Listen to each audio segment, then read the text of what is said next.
Hello guys, in this video, I will show you the best method to install N8N on Docker. Step 1. Make sure that Docker is installed and running on your system. If not, download it from docker.com and complete the setup. Step 2. Open your terminal or command prompt. Step 3. Pull the official N8N image by typing this one. Step 4. Next, run the container using this command.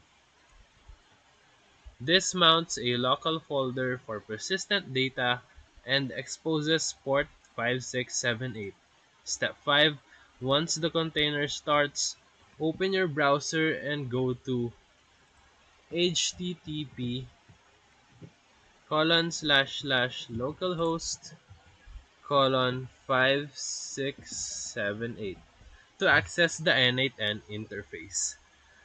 Step 6. You can now create workflows, test nodes, and start building your automations. Dockers makes it easy to run N8N without needing to set up environments manually. So if this video helped you, feel free to like and subscribe for more quick tutorials, reviews, and comparison videos. Thank you for watching.